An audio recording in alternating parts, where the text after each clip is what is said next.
अगर आप कर्म को श्रेष्ठता से करें तो आपको कर्म की करना क्या है। अगर किसी चीज़ को श्रेष्ठता से कर रहे हैं ना तो मार्ग मिलता रहता है। या आपने कुछ भी कर्म श्रेष्ठता से किया अन्य कर्म, तो आपको नया क्या करना है कर्म यह भी भान हो जाएगा। ये देखो इसमें कह रही है इस, तो अगर पति का साथ श्रेष्ठता से दिया तो आगे भी पता लग जाता होगा कि करना क्या है, अपने साथ मिल करके हमें कहाँ तक जाना है और कैसे इसे पति के लिए क्या इस मार्ग पर हमें क्या सहायता करनी है, उस ये कौन से मार्ग में इसको बढ़ाना है पति को, तो वो ज्ञात हो जाता है। आगे भी बहुत उत्तम उत्तम बातें हैं इसमें देखना। तक किसी चीज़ के समान गुण नहीं देखने के तब तक ही उसकी विशेष वह वस्तु क्या है जब तक पता नहीं चलने की। तो यही वैसे शिक्षा में भी है, तक समान है और जब तक कोई भी चीज़ विशेष किसी चीज़ में विशेष दिख रहा है तो अर्थात उसमें कुछ चीज़ समान भी है। दो टहनियाँ वृक्ष की के समान भी है और उनमें विशेष भी है, तो ये समान विशेषता को दर्शाती है समानता भी। इससे हमें ज्ञात हो रहा है कि ये अपने मकसद के लिए, अपने मार्ग के लिए, अपनी श्रेष्ठता के लिए, तो अपनी श्रेष्ठता जो पहचान जाता है वो उन्नत होता है। जैसे कि पति पत्नी एक साथ है, चंद्रमा के साथ भाती है, कोई उसकी पति की बल से ही, पति के जैसे सूर्य की भांति उसके प्रकाश से ही प्रकाश लेती है, हम स्त्री उसके दुख से ही, उसकी सहन उसके कष्ट से ही, उसके जो उसमें बाधाओं को झेलने का जो उसमें उसने बहुत परिश्रम किया, उसके परिश्रम से ही उसका परिश्रम उसका तप देख कर ही अपने आप में तपस्वी हो जाती है, उसका तप देख कर ही अपने आप में श्रेष्ठता आ जाती है। तो वो यही तो है कि जैसे कि उसमें उन्नत हो जाती है, गुण देख लेते हैं। जैसे आकाश सूर्य के माध्यम धूप ध्योलोक के माध्यम से प्रकाशवान है, प्रकाश आकाश नहीं है, प्रकाश तो हुआ परंतु उसके कहने से कहा जाता है कि आकाश प्रकाशवान है, आकाश की मान्य है, मान्यता है। आकाश इतना श्रेष्ठ क्यों कहा गया है कि उसमें सूर्य को ही लोक बसता है, उसमें ध्योलोक बसते हैं।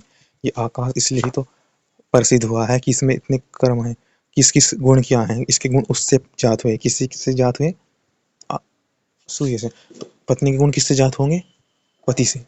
तो यही है कि एक दूसरे के गुण उस जात हुए, समान विशेष है। तो यही है कि एक गुण जात होते ही दूसरा हमें भान हो जाता है। तो जो ये अंतरिक्ष लोक है, ये ध्योलोक उसका सिर है, तो उसके सिर मस्तिष्क बुद्धि के कारण ही हमें अंतरिक्ष लोक भानवार अंतरिक्ष में हमारी पृथ्वी आती है। तो उस ध्योलोक के कारण पता लगा कि आकाश कितना श्रेष्ठ है। और आकाश विभिन्न प्रकार से, एक आकाश होता है ईश्वर आकाश, अंतरिक्ष लोक अलग है। अंतरिक्ष में एक तो सामान्य आकाश होता है हमारा, और एक पूर्णतः है जो हम ये वायु देखते हैं, ये वायु भी देखते हैं। एक तो वायु होती है, ये वायु का घेरा है, आकाश तो उससे परे है पृथ्वी गोले से। तो आइए आकाश का किससे गुण किससे वर्णन, तो वही सूर्य तो श्रेष्ठ है कर्म की श्रेष्ठ। तो जिस प्रकार वृक्ष का एक एक टहना एक एक से दूसरों से जुड़ रहा है और दूसरे से के समान सा प्रतीत होता है और दूसरे से प्रतिस्पर्धा सी करता है, तो ठीक उसी प्रकार हमारे आसपास में कैसी परिस्थिति कैसे लगती है उससे हमारा चरित्र निर्माण होता है। और साथ ही हम कैसे हैं, हम कैसे होंगे, हमारे गुण कितने हैं, संस्कार हमारी उन्नति सब उसी से तय होती है कि जो हम हैं हम में कितनी श्रेष्ठता आएगी या हम में कितनी निकृष्टता आएगी, वो सब इस पर ही निर्भर करता है कि दूसरे को देख करके हम कैसे कितने अच्छे बनने का प्रयास करते हैं। अगर दूसरे को देख करके हम अच्छे बनने का प्रयास कर रहे हैं तो ये कहीं ना कहीं श्रेष्ठता का कुछ गुण है